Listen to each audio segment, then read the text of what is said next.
हाँ तो बच्चों, आज मैं आपको एक वीडियो के माध्यम से बताना चाहता हूँ द्रव का वाष्प दाब। बच्चों, वीडियो इसलिए बनाना जरूरी है कि इसको समझाने में थोड़ा आपको विजुअलिटी की जरूरत है, इसको देखने की जरूरत है। अब आप एक चीज ये समझिए कि द्रव का वाष्प दाब है क्या। वास्तव में जब हम कोई द्रव, मान लो एक किसी पात्र में हमने ये द्रव लिया हुआ है, तो इस द्रव में आप जानते हैं कि इसकी खुली हुई सतह होती है, उससे धीरे धीरे हर ताप पर वाष्प के कुछ अणु वाष्पित होकर के वायुमंडल में जाते रहते हैं। बच्चों, जैसे जैसे वाष्प ऊपर जाती है, इस प्रक्रिया को हम क्या कहते हैं? वाष्पन। यानी द्रव का वाष्प में परिवर्तित होना क्या है? वाष्पन होना। और जैसे ही वाष्प ऊपर एकत्रित होती है, यह वाष्प पुनः इसके छोटे छोटे अणु एक दूसरे से मिल करके एक दूसरे के साथ संघनित हो जाते हैं और बड़े अणु बना लेते हैं, बड़े समुच्चय बना लेते हैं, और वो फिर से द्रवीभूत होकर के द्रव में वापस आ जाते हैं। इस तरह से वाष्प का द्रव में परिवर्तन क्या कहलाता है? संघनन। प्रारंभ में जब कोई द्रव रखा जाता है तो वाष्पन की गति तेज होती है और संघनन की गति कम होती है, लेकिन समय के साथ साथ धीरे धीरे वाष्पन और संघनन दोनों की ही दर बराबर हो जाती है, और इस अवस्था को हम एक भौतिक साम्यावस्था मान सकते हैं। और इस भौतिक साम्यावस्था पर वाष्पन की दर बराबर हो जाती है संघनन के दर के, यानी संघनन और वाष्पन दोनों की दर बराबर हो जाएगी। ऐसी स्थिति में द्रव के ऊपर वाष्प की मात्रा निश्चित हो जाती है, उसमें फिर कोई परिवर्तन नहीं होता। इसी अवस्था में, यानी साम्यावस्था पर किसी ताप पर द्रव के किसी ताप पर द्रव के वाष्प के द्वारा उसकी सतह पर जो दाब पड़ता है, टोटल दाब पड़ता है, उसी को ही उस द्रव का वाष्प दाब कहा जाता है। अर्थात जब तक साम्यावस्था स्थापित नहीं होती तब तक हम वाष्प दाब का माप नहीं कर सकते।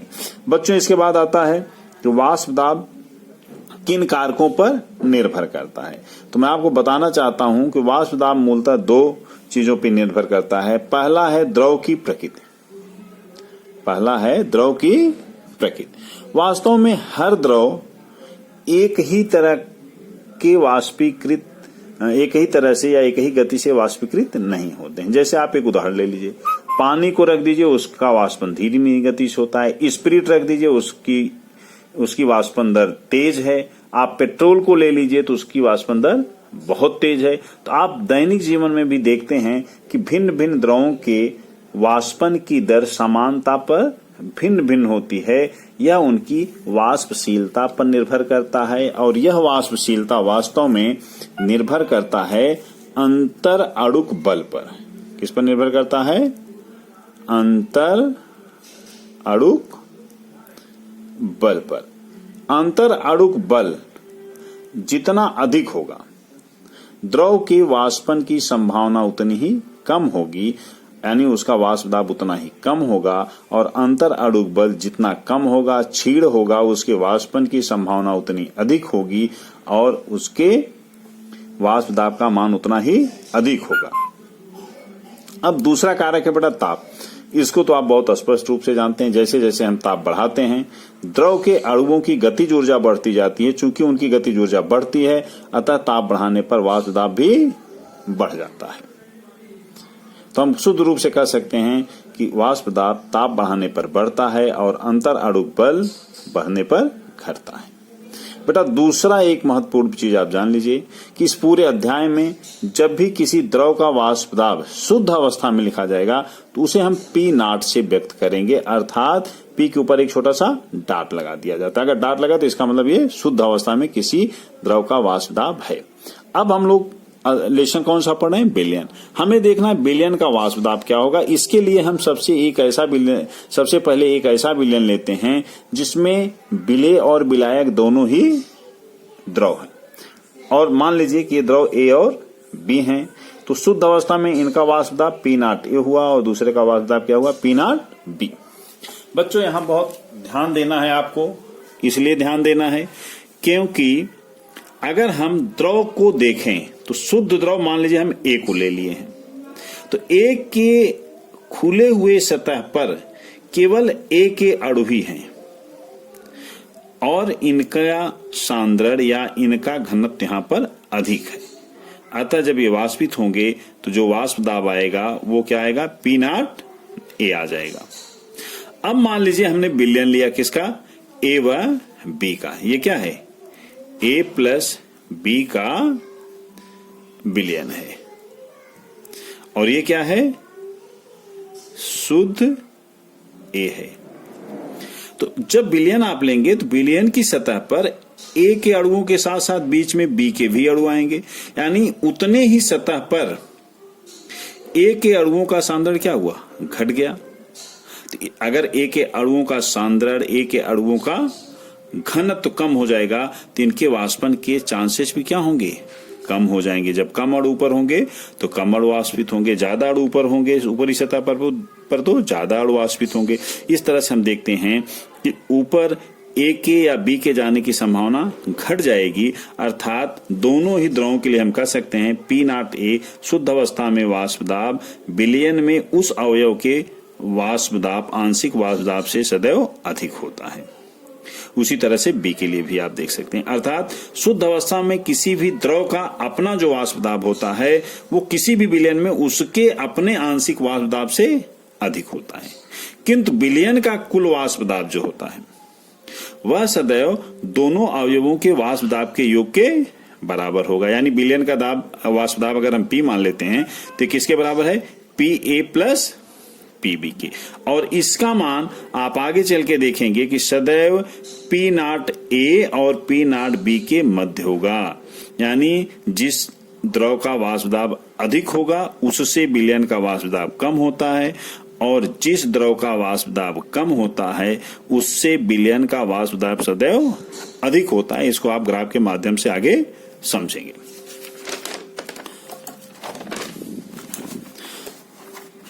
अब बच्चों हमें देखना है वाष्प दाब पर राउल्ट का नियम क्या है।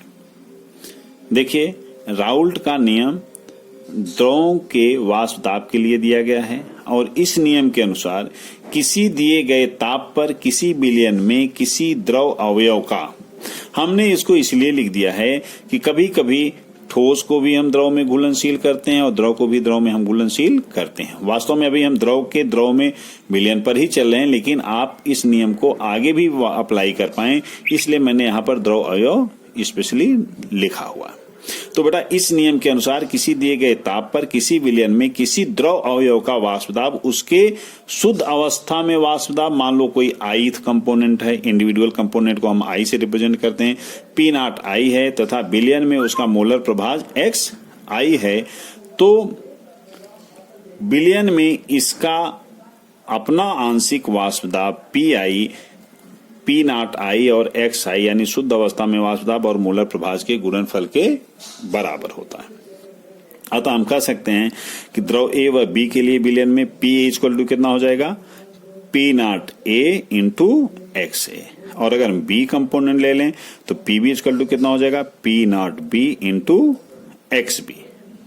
और इस तरह से टोटल वाष्प दाब P इक्वल टू क्या हो जाएगा, PA प्लस PB। और PA PB का मान अगर हम PA और PB का मान यहाँ इस समीकरण में रख दें तो P इक्वल टू हो जाएगा P0A into XA plus P0B into XB। बच्चों अब चूंकि आप जानते हो कि XA और XB का मान कितना होता है, 1 होता है, तो उपरोक्त समीकरण 2 जो है इसको हम किसी एक अवयव के मोलर प्रभाज में भी व्यक्त कर सकते हैं। तो देख लीजिए XA plus XB equal to कितना है, 1 है, तो XA इक्वल टू क्या हो जाएगा, 1 माइनस XB। और ये वैल्यू अगर हम पुट कर दें इस समीकरण में तो P इक्वल टू हो जाएगा P0A into 1 minus XB plus P0B into XB। इसका मल्टीप्लाई हम कर लेंगे ब्रैकेट में तो हो जाएगा P0A minus P0A into XB plus P0B into XB। अब इसको थोड़ा सा हम संशोधित करके इसमें देखिए P0A लिख लेते हैं, प्लस ये है और ये माइनस है, इसको हम पहले ले लेते हैं, इसको बाद में लेते हैं, और XB दोनों में कॉमन है, XB कॉमन ले लेते हैं, तो प्लस XB अगर हम कॉमन लेंगे तो ब्रैकेट में क्या हो जाएगा, P0B माइनस P0A। इस तरह से कुल वाष्प दाब को हम ज्ञात कर सकते हैं। बच्चों, अब अगर हम किसी आदर्श बिलियन के लिए राउल्ट के उपरोक्त नियम का ग्राफीय निरूपण करें तो इसको हम कैसे करेंगे, इसको आप बहुत ध्यान से समझिए। देखिए, हमने क्या किया है कि एक ग्राफ लिया है। इस ग्राफ में जो वाई एक्सिस है, ऊपर का एक्सिस है वाई एक्सिस, और ये क्या है, एक्स एक्सिस है। एक्स एक्सिस पे हमने क्या लिया है, मोलर प्रभाज। यहां पर क्या लिया है, वाष्प दाब। देखिए, दो हमने वाई एक्सिस पे दो लाइनें ली हैं, क्योंकि इन दोनों लाइनों पर हमने एक एक्सट्रीम कंडीशन लिया है, सीमांत कंडीशन लिया है। वह यह है कि इस समय ए शुद्ध अवस्था में है, यानी एक्स ए का मोलर प्रभाज कितना है, 1, बी का मोलर प्रभाज 0, यानी बी का मात्रा यहाँ पे 0 है। तो इस तरह से यहाँ पर शुद्ध ए लिया है, और दूसरे एक्सट्रीम पर हमने क्या लिया है, बी को शुद्ध लिया है, और एक्स ए की मात्रा कितनी है, 0 है। अब आप एक तरफ से देखिए, जैसे जैसे हम ए में बी को मिलाएंगे, ए का मोलर प्रभाज एक्स ए का मान घटेगा और एक्स बी का मान बढ़ेगा, और आते आते इस सिरे पर एक्स ए का मान 0 हो गया है और एक्स बी का मान 1 हो गया है। और बीच में आप जानते हैं कि यहां पे शुद्ध ए है, यहां पर शुद्ध बी है, और बीच का हिस्सा बिलियन का हिस्सा है। अब अगर हम मान लें कि P not a is greater than P not be है, यानी कंपोनेंट ए का वाष्प दाब शुद्ध अवस्था में बी के वाष्प दाब से ज्यादा है, तो हम इस ग्राफ में पी नॉट ए को यहां प्लॉट करते हैं, पी नॉट बी को यहां पे करते हैं। बेटा, एक को हम आपको समझाते हैं। देखिए, अगर पी ए की वैल्यू हम देखें तो पी ए इक्वल टू क्या होता है, पी नॉट इंटू एक्स ए। चूंकि एक्स ए का मान 1 से घट रहा है, 1 से कम हो रहा है लगातार, इसलिए पी ए का मान भी लगातार घटेगा, और जैसे ही एक्स ए 0 होगा वैसे ही पी ए का मान भी क्या हो जाएगा, 0 हो जाएगा। तो हमें एक लाइन इस तरह से प्राप्त होगी, जो ये प्रदर्शित कर रही है कि बिलियन में जैसे जैसे हम बी मिलाते जाते हैं, बिलियन ए का अपना वाष्प दाब पी ए आंशिक वाष्प दाब वो लगातार घटता चला जा रहा है। इसी तरह आप देख सकते हैं पीबी का वाष्प दाब लगातार घट रहा है, और जैसे ही पीबी एक्सबी का मान 0 होता है, पीबी का मान भी 0 हो गया। लेकिन बिलियन का वाष्प दाब हमने लाल पेन से प्रकट किया हुआ है। पी ये हमेशा किसके बराबर होता है, पी ए प्लस पीबी। यानी किसी भी बिंदु पर, मान लीजिए इस बिंदु पर हमें देखना है, तो इस बिंदु पर वाष्प दाब देखना है तो क्या हो जाएगा, यहां से यहां तक क्या है, ये पी ए है, और यहां से यहां तक इस बिंदु तक ये कितना हो जाएगा, ये हो जाएगा पीबी। और इसमें जब इतना हिस्सा और हम जोड़ देते हैं तो ये यहां पर पॉइंट बिंदु आ जाता है, और यहां से यहां तक हिस्सा क्या है पूरा, ये है पी है। तो इस तरह से कुल वाष्प दाब पी हमेशा पी नॉट ए से कम है और पी नॉट बी से ज्यादा है। इसको आप ग्राफ के द्वारा देख सकते हैं, जैसा कभी हमने पीछे आपको बताया था। अब इसके बाद देखना है आपको आदर्श बिलियन। आदर्श बिलियन क्या होता है, वह बिलियन जो सांद्रण व ताप की सभी परिस्थितियों में राउल्ट नियम का पालन करता है, उसे हम आदर्श बिलियन कहते हैं। जैसे आपने पढ़ा है आदर्श गैस। आदर्श गैस क्या है, जो आदर्श गैस समीकरण का हर स्थिति में पालन करे। ताप दाब की प्रत्येक परिस्थिति में अगर कोई गैस आदर्श गैस नियम का पालन करती है, आदर्श गैस समीकरण पीवी इक्वल टू एनआरटी का पालन करती है, तो उस गैस को हम क्या कहते हैं, आदर्श गैस। उसी तरह से राउल्ट नियम को यहाँ पे आधार बनाया गया है। कोई भी विलयन यदि सांद्रण व ताप के प्रत्येक परिस्थिति में राउल्ट नियम का पालन करता है तो इसे हम आदर्श विलयन कहते हैं। तो इस तरह से बेटा हमने आपको यहाँ तक बताया है।